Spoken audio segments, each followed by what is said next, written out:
Next एक important question है foot of the perpendicular, ठीक है। तो चलो, find the equation of the perpendicular from the point 1 - 2। मान लो ये पॉइंट है 1 - 2, यहाँ से एक परपेंडिकुलर ड्रॉ करना है किस पर, on the line 4x - 3y - 5 = 0।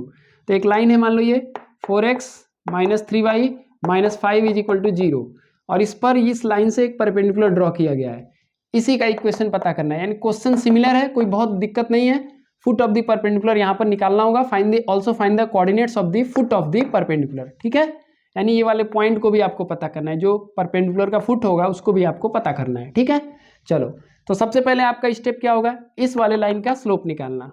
तो यहां से करते हैं, slope of line 4x - 3y - 5 = 0। Arrange करो, 4x - 5 = 3y। मैं लिख सकता हूं 3y = 4x - 5, y होगा 4x - 5/3, और y = 4/3x। यहाँ माइनस दिया है तो तुम प्लस लिखो और ब्रैकेट के अंदर लिख दो -5/3। Comparing with y = mx + c, slope = 4/3, therefore m1 हो गया 4/3। Now slope of unknown line, unknown line मतलब परपेंडिकुलर की बात हो रही है। फॉर परपेंडिकुलर लाइंस क्या लिखते हैं हम लोग, m1 × m2 = -1। इसीलिए आप लिख सकते हो m1 की वैल्यू 4/3 हो गई, m2 का वैल्यू m2 रहने दो = -1। देयरफॉर m2 का वैल्यू आ गया -3/4। Now equation of unknown line, equation के लिए क्या चाहिए, किसी भी लाइन के इक्वेशन के लिए तुमको क्या चाहिए, एक पॉइंट चाहिए और एक स्लोप चाहिए, ठीक है ना। अगर ये निकल गया तुम्हारे पास तो तुम आराम से इक्वेशन निकाल सकते हो, स्लोप पता चल जाए उस लाइन का और एक पॉइंट मिल जाए, ठीक है। चलो, तो अननोन लाइन के लिए हमारे पास x1 का वैल्यू क्या आया 1, y1 का वैल्यू क्या आ गया -2, और स्लोप कितना है m2 यानी -3/4।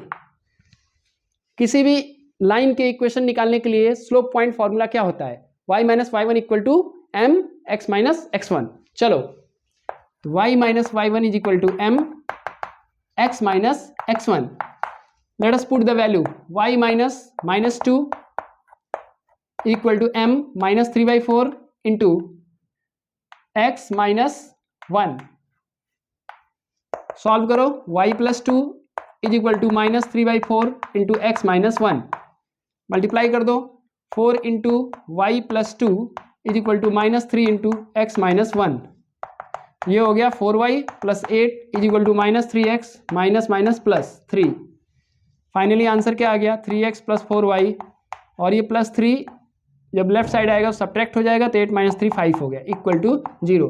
So this is the answer for the equation of line which is a perpendicular drawn from point 1 - 2 to the line 4x - 3y - 5 = 0।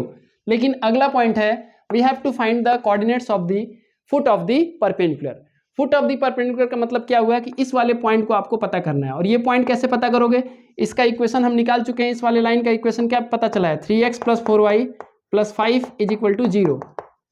इन दोनों इक्वेशन को अगर हम लोग सॉल्व कर दें एलिमिनेशन मेथड से तो we will get the foot of the perpendicular. और ये मैं बता चुका हूं आपको, पॉइंट ऑफ इंटरसेक्शन निकालना, आपको एलिमिनेशन मेथड से इसको सॉल्व कर लेना है, सॉल्व करके आंसर को कमेंट कर देना है, ठीक है। मैं आपको एक्स कोऑर्डिनेट बता भी सकता हूं। अब देखो, इसको एक्स कोऑर्डिनेट मैं आपको बता देता हूं कितना होगा, 4 3 12 ये हो जाएगा, 3 4 12 ये हो जाएगा। तो चाहे मैं वाई कोऑर्डिनेट आपको बता देता हूँ, 4 3 12 ये कर देंगे, 3 से मल्टीप्लाई कर देंगे, ठीक है, 9x हो गया, और इसको 4 से मल्टीप्लाई कर 9 6 25 हो गया, और ये 15 हो गया, और ये 20 हो गया, ठीक है। मैं थोड़ा सा रफ कर लेता हूँ, 3 3 9x, और ये हो जाएगा आपका 9x हो गया,